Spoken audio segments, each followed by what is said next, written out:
en Argentina se van a segunda vuelta electoral el próximo 19 de octubre. Quiero contarles que con el 98% de los votos escrutados, perdón, y una participación del 77% de los electores y electoras, pues bueno, quedó en el balotaje el candidato Sergio Massa de la coalición oficialista Unión por la Patria con 36.6% de los votos versus Javier Milei de la ultraderechista La Libertad Avanza, que obtuvo el 29.98%. Para hablar sobre este tema, digamos muy importante para Latinoamérica y para todo lo que nos pasa acá en nuestro continente, en nuestra América, pues hemos invitado a una amiga de la casa. Ella se llama Diana Carolina Alfonso, ya estaba en varias Bolche Radios, pero pues no está mal otra más. Ella es historiadora, es colombiana, vive en la Argentina, en la ciudad de La Plata, y le damos la bienvenida. Dianita, muy buenos días, bienvenida a esta Bolche Radio AM. ¿Cómo te encuentras? Hola Bolche Radio, pues encantada de escucharles nuevamente, siempre atenta a la Bolche Radio desde la Argentina, gracias. Gracias, Dianita. Bueno, Diani, arranquemos pues no con estos resultados electorales. Yo te voy a tirar la pregunta porque nosotros también ahorita tenemos un ejercicio electoral donde las encuestas han sido como que dicen mucho las encuestas, ¿no? Todo el tiempo salen encuestas. Bueno, antes esta elección que dio a Massa como ganador daba a Massa como tercero en todas las encuestas. ¿Qué pasó ahí? Porque de un momento a otro terminó siendo el ganador, las encuestas se equivocaron o había un doble fondo ahí. Bueno, hablemos un poquito de las encuestas para ya hablar de la elección propiamente. Yo creo que esto responde en realidad como a dos dimensiones del análisis. Uno, la propia estructura de participación democrática de la Argentina, que bueno, quienes habrán pasado por el país se habrán dado cuenta que hay un legado corporativista muy fuerte, es decir, que las calles acá deciden y que los colectivos tienden a tener respecto a su efervescencia una implicancia mayor en determinadas agendas. Por ejemplo, nadie se esperaba la convocatoria que tuvimos cuando ganamos la tercera estrella. Esto para ponerles un ejemplo, pero también había pasado, para ponerles un ejemplo, cuando Macri quiso poner el 2x1 a los dictadores, esto es dos cadenas por 2 penas por 1, y con esto muchos viejos ya quedaban fuera de sus procesos por su participación en la dictadura. Al otro día éramos 200.000 personas en Plaza de Mayo, al otro día. Y entonces digamos que el elemento multitud de la Argentina es bastante peculiar. Dicho esto, ¿qué pasa? Que Sergio Massa es un candidato que siempre fue un lobista de la embajada norteamericana, durante muchos años tuvo un discurso más que confrontativo contra Cristina Fernández de Kirchner como una expresión dentro del peronismo. Se aisló él mismo del peronismo durante muchos años, sobre todo después de su paso por el gobierno de Néstor, y ahí generaba rechazo, ¿no? De hecho, cuando Sergio Massa es delegado como, comillas, superministro, ¿no? Se le dan una serie de funciones dentro de el cargo de ministro de Economía, pues a mucha gente le hizo ruido, ¿no? Y ahí hubo como un ¿qué pasó acá? Zumba le van a mí, ¿no? ¿Por qué? Porque evidentemente al peronismo le servía mucho más una figura lobista de los Estados Unidos en este momento. Ahora bien, lejísimos de reivindicar el espíritu peronista, ha habido una campaña, y esto también hay que decirlo, el peronismo se ve como un fenómeno muchas veces muy ético, pero amoral. Ustedes me dicen, ¿cómo puede pasar esto? O sea, el peronismo tiene una ética, tiene un programa político, ¿no? En sus 3 bases: libertad, soberanía económica, etcétera. Pero el peronismo es una fuerza, ante todo, una fuerza pragmática. Entonces, nosotros vamos a ver giros del peronismo que no lo podemos ver en el esquema de partidos de América Latina, que siempre ha sido liberal conservador. El peronismo no es eso. Entonces, cuando el peronismo demarca un arco de alianzas siendo una fuerza sumamente vertical, ya está. O sea, hay algo de la impronta militar que dejó el general Perón, que es ganar o ganar, ¿sí? Esto es una impronta muy, muy marcial. Y ahí todos los sectores de la izquierda, incluso de la izquierda peronista, yo había escrito un artículo para el semanario Voz en las PASO, que se llamaba Graboiso FMI, ¿no? Pensando en la interna del peronismo. Incluso esa parte de la izquierda peronista asume, después de que gana las PASO Sergio Tomás Massa, y ahí, como dicen por acá, se enfilan todos los patitos.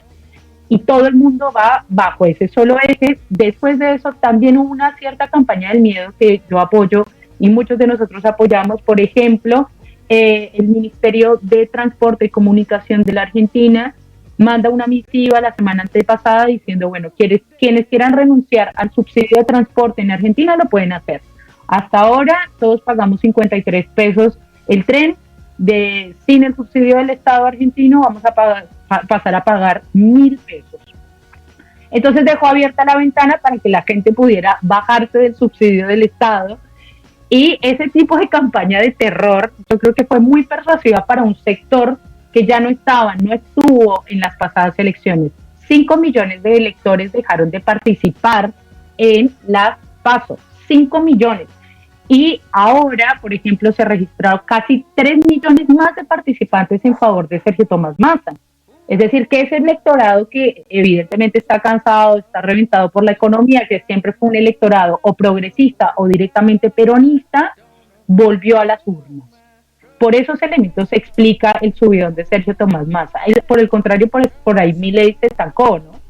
Sí, hablemos un poco de Milei, Diani. Bueno, fue uno de esos que uno, digamos, cuando las PASO produjo como una especie de sorpresa en América Latina por el personaje, de quién se trata, etcétera, etcétera, etcétera, y comenzó a producir como ya una agenda. Pero tú estás hablando de un estancamiento. Bueno, hablemos un poco de Milei, el personaje, la campaña y el resultado, me parece fundamental ahí. Pues, a ver, hay como 3 Mileis, ¿no? Hasta ahora, que ese es un problema que habla propiamente de su estancamiento.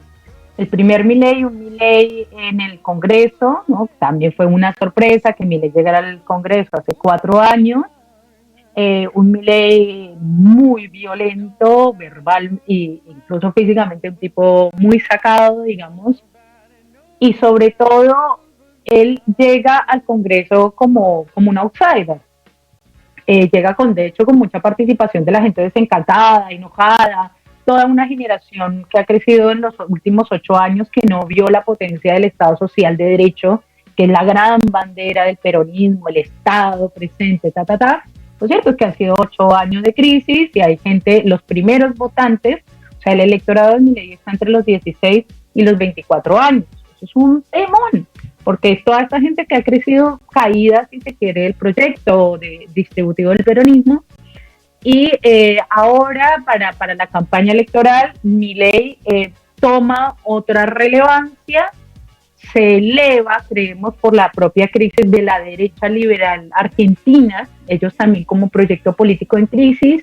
Ese voto por derecha se radicaliza con Milei. Lo que ocurre es que acá en Argentina esos outsiders no son para nada normales, ¿no? O sea, en Colombia yo creo que hay más outsiders, más loquitos con capacidad de acción que estos loquitos de acá, ¿no? Sobre todo porque la estructura participativa de la Argentina, lo que yo te decía, es mucho más corporativa y eso no se entiende simplemente con colores, o liberal o conservador. Acá el entramado es otro. Entonces, el tipo agarró alas. Lo cierto es que empezó a incorporar muchas fichas, por ejemplo, streamers, ¿no? Que es un fenómeno para la juventud. Bueno, los streamers se fueron con esto, los otakus. Un sector que uno dice, ¿cómo va a movilizar otakus? Sí, el tipo movilizó a los otakus. Entonces llegó Goku, por ejemplo, ahora se plantó Goku en las calles y llegó con un esquema de seguridad, un chico vestido de Goku, bajo la metáfora del Goku libertario. Y ese elemento fue pues bastante particular, el sujeto que estaba siendo movilizado por este señor. Ahora, hay dos bases de Milei, una estructural que refiere a un basamiento que la estructura democrática creía perimido, que es el partido militar. Y es que acá, por ejemplo, tenemos el caso de el histórico director de Clarín. En su momento le había dicho a Sergio Tomás Massa, mira, tú no puedes estar, si tú quieres ser alguien en Argentina, no puedes estar afuera del peronismo o afuera del partido militar, ¿sí? Hacía muchos años no se hablaba del partido militar, pero lo cierto es que en Argentina no hubo una dictadura, hubo 3 dictaduras en el siglo XX. Los militares siempre tuvieron mucho peso y sobre todo los militares como dolientes del proyecto político liberal. Entonces, acá lo que es importante es ver qué papel, por ejemplo, juega su candidata a la vicepresidencia, Villarroel, que es hija de un militar condenado, participante sí de las Malvinas, pero además el tipo fue un violador de derechos humanos. Y Villarroel es, por ejemplo, la contracara de Hijos, que nosotros asociamos Hijos como organización Hijos a la respuesta del terrorismo de Estado. Bueno, Villarroel, su candidata a la vicepresidenta, es Hijos, pero hijos de lo que ella llama las víctimas del terrorismo montonero, RP, o sea, ella empieza a reivindicar un sujeto histórico montándose sobre la misma labia de los derechos humanos. Entonces ella empieza a hacer una gran base organizativa respecto a los caídos de la dictadura, a los juzgados por la democracia. Ella reivindica, si se quiere, esa estructura que creíamos perimida, que es el partido militar. Y después está una base de nuevos outsiders que fueron los responsables de, creemos nosotros, y por lo que ellos mismos han dicho, de dinamitar el proyecto libertario. Una de ellas, por ejemplo, la Meloni, Lilia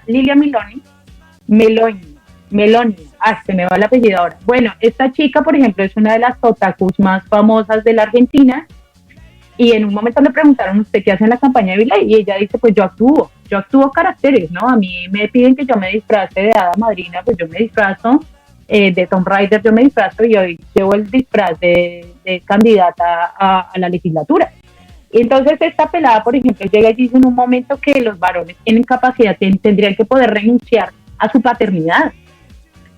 Y esto, dentro del entramado psicológico de un argentino promedio que es súper corporativo, y así como es Dios, patria y Estado presente, hay una cuestión acá con el debate de la paternidad presente. No sé si ustedes lo saben, pero Argentina es uno de los países, si me atrevo a decirlo, es el país de América Latina con menor porcentaje de padre ausentismo. ¿Sí? Y eso tiene que ver con tradiciones, si se quiere, muy tanas, muy italianas, muy de esta cosa de nueva colonización europea acá, y sobre todo de la forma de colonización que tuvo ese raigambre en este larguísimo territorio. Entonces, esa propuesta, por ejemplo, fue más disruptiva, y que lo haya dicho una mujer, que, por ejemplo, la propuesta de Alzogaray, que es el representante de las ideas económicas del liberalismo, que el tipo se planta ante un micrófono y dice, acá el que quiera comerciar con órganos, adelante. Entonces ellos mismos, creo yo, cuando ganaron en las PASO, se fueron, como se dice vulgarmente, se fueron de boca. Y empezaron a mostrar entonces la tercera faceta de Milei, que era ya un Milei, digamos, monstruoso para los propios límites del mercado en el marco de una democracia social de derecho, que era el que quiera vender niños, que los venda, ¿no? Que esta es una pregunta que le hace Juan Grabois en una entrevista muy interesante, son 4 horas, en La Nación. Busquen Javier Milei y Juan Grabois, porque Juan Grabois es marxista, es el delegado del Papa acá en Argentina, es como la nueva teología de la liberación, es el máximo referente de los movimientos populares, y fue también candidato a la presidencia. Y hay una confrontación entre ellos dos, una confrontación de ideas muy interesante, porque ahí te das cuenta que Javier Milei no es un loquito, que tiene un aparato detrás. De hecho, hace poco salió a viva cuenta que la estrategia comunicacional venía de la mano de toda la estrategia de Donald Trump y de Kast en Chile, comparte el mismo aparato internacional de comunicaciones, ¿no? Entonces, no es ningún outsider. Hoy nos damos cuenta que en realidad Javier Milei responde a un aparato que viene avanzando sobre el continente.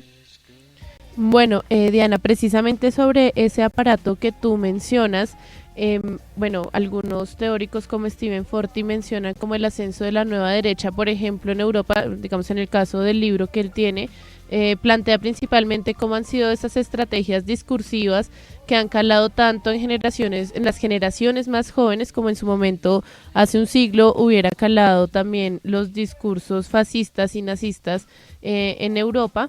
Y yo quisiera saber tú cómo con respecto a Milei lees la situación latinoamericana con respecto al ascenso de la nueva derecha, o sea, en qué consiste, cuáles identificas que pueden ser esas fortalezas que tienen y qué es lo que nosotros estamos ignorando para que de un momento, digamos, cuando aparece Milei, mucha gente piense como este man de dónde salió, cuando en realidad pues existe toda esta como estructura detrás de él. Bueno, yo tomaría con pinzas todos los modelos europeos sobre participación, democracia, nuevas derechas. Si bien hay elementos en común, hay limitantes fuertes, porque, por ejemplo, acá la novedad, o si se quiere, la reacción, porque uno puede decir es que esta derecha reacciona a un proceso constitutivo de algo que en Argentina se le llama la década ganada, ¿no? Que es la década de Néstor, que es la década de Chávez, que en la década de Lugo, de Celaya, la mitad de esos están muertos y a los otros les dieron un golpe de Estado, ¿no? Entonces, quiere decir que el marco sobre el que se encarga, sobre el que se encarna la acción de esta derecha ya viene rodando hace bastantes años. De novedoso yo creo que tiene que ver, la novedad, si se quiere, es el partido, es la Libertad de Avance como partido, y en esto sí tiene razón Milei, fue el único partido que tuvo un avance tal en 2 años. Pero uno podría decirlo, no sé, ¿cómo es que este viejo retardario Hernández en Colombia? El tipo también tuvo un subidón, pero es que esos subidones nunca se dan de la mano de nada. Que ahí es cuando yo creo que hay un peligro en la comunicación de decir nuevas derechas en América Latina, porque es que en el caso de América Latina son aparatos constituidos. Y si no, miremos cómo están financiados, dónde están las estructuras de poder, porque, por ejemplo, lo que se sabe hoy es que Milei no hubiera podido ganar sin la apuesta de Mauricio Macri, que siendo el tercero en cuestión, el líder de la tercera proporción, que es en este caso el PRO, Milei desde Macri desde un primer momento le agarró la mano a Milei y le soltó la mano a Bullrich, que era su candidata, ¿no? Entonces, esto para decir, de nuevo, yo creo que tiene bastante de viejo, entre otras cosas, el modelo económico al que apela Milei es el modelo liberal del siglo XIX, de la segunda mitad del siglo XIX argentino, que ustedes acuérdense es cuando Gran Bretaña atenaza a la Argentina, literal, primero rompe las Malvinas, esto en 1838, pero después de eso mete ferrocarriles y sobre todo una deuda enorme, ¿no? Y ahí, digamos, el capital financiero británico fue particularmente incisivo en el caso de la Argentina. Entonces, él está pensando en un modelo existente, él está pensando en Margaret Thatcher. Uno de sus errores, por ejemplo, fue decir que al Malvinas no le importaba, que había que tener en cuenta la palabra de los isleños, cosa que acá en Argentina eso duele, incluso a la propia derecha, ¿no? Porque acá el partido militar participa de lleno en Malvinas, como viene a decir este tipo que banca a Margaret Thatcher. No, el tipo está siendo totalmente honesto, él marca un proyecto económico que lleva 150 años campeando en el continente, más allá de que hoy... Yani, perdimos a Yani, Marguito. Ay, no puede ser. Sí. Ay, preciso cuando estaba tirando Margaret Thatcher y tal. No. Bueno, continuemos. Oye, pero sabes que yo estoy de acuerdo con Diana cuando habla de la nueva derecha, eso no, de nuevo no tiene tanto. Pues yo creo que sí, o sea, es que, a ver, lo que plantea Stephen Forti específicamente en su libro es el sujeto, o sea, la nueva construcción de esto. O sea, sí, obviamente él habla de unos aparatajes que efectivamente existen desde hace mucho tiempo y de hecho, por ejemplo, él compara cómo el fascismo recoge a la clase obrera en su momento. ¿sí? Y eso es lo que podríamos decir que está ocurriendo de una forma u otra con este nuevo ascenso de la derecha, por decirlo de alguna forma. Más bien que un nuevo ascenso no, porque la derecha ha estado en el poder aquí en Latinoamérica, bueno, básicamente casi que desde que nos independizamos de las monarquías peninsulares, pero bueno, creo que ya volvió Diana. Sí, ya volvió Diana. Maravilloso. Diani, estabas hablando un poco de Thatcher, de Macri, el rol de Macri en la campaña de Milei, pero yo sí ya quería como comenzar a hablar ya de la perspectiva. ¿Qué puede pasar el 19 de noviembre? En política 1 más 1 no es 2. Eso no es tan fácil, lo confirmó Colombia en la segunda vuelta, todos muy asustados de la votación. Fico, Rodolfo le ganaba a Petro y no fue así. Y pues hay mucha expectativa, ¿no? A lo que pueda pasar, sobre todo por el personaje. O sea, yo entiendo que Massa no es un tipo de izquierda, no es un tipo alternativo, es un tipo del establecimiento peronista, por decirlo así. Pero su contraparte es un personaje que produce muchos temores, mucha admiración en la derecha extrema, ¿no? Pero muchos temores, incluso en los más liberales, en la gente decente, gente divinamente, diría. Bueno, pero más que eso, hay mucha expectativa, Diani. ¿Tú cómo lo ves? ¿Cuál es la perspectiva? ¿Cómo se siente la Argentina? Mira, hoy la estrategia de los medios de comunicación más peronistas, si se quiere, es no avivar giles, ¿no? Como se dice acá, como bajarle un cambio, sobre todo al triunfalismo. Eso básico, es decir, que no solamente que tenemos que sostener la participación que tuvimos ahora, sino que todavía nos falta movilizar 1,5 millones de votos, que es como lo que tuvimos hace 4 años, si bien fue una participación muy buena, el 78% del electorado presumido dentro de las arcas del peronismo todavía está faltando 1,5 millones de personas, y hay algo muy crudo acá, que es sobre todo que va a ser la derecha histórica, como encarnada en su momento en el proyecto del PRO. Y acá hay un elemento particular, y es que el partido histórico de la derecha republicana, por así decirlo, una derecha más democrática, fue el radicalismo. Uno podría decir, por ahí lo podemos comparar con el Partido Liberal, ¿no? De Colombia. Acá entiéndase que el liberalismo, cuando uno dice liberal acá en Argentina, es otra cosa. Acá el liberalismo está asociado profundamente a la derecha, a golpes, a dictaduras, a aperturas económicas. Eso es liberal. En Colombia tendría que ser igual, ¿no? Y evitaríamos galanes. Pero bueno, acá, digamos, la satanización, si se quiere, del elemento liberal está sobre la mesa. De acá tú tienes una derecha bien republicana, bien a los derechos universales, toda esa cosa, que es el Partido Radical.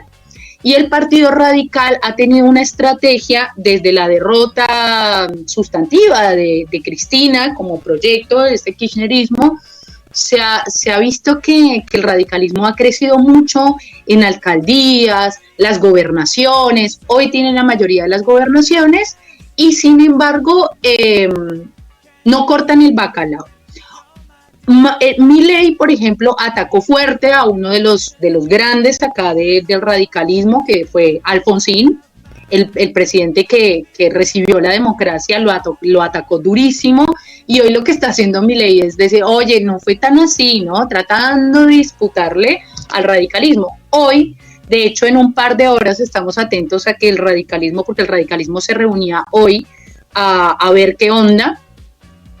Es cierto que ellos van a tener una liga de gobernadores que va a tener un margen de acción local muy alto, por lo que en provincia en realidad no sabemos qué va a pasar.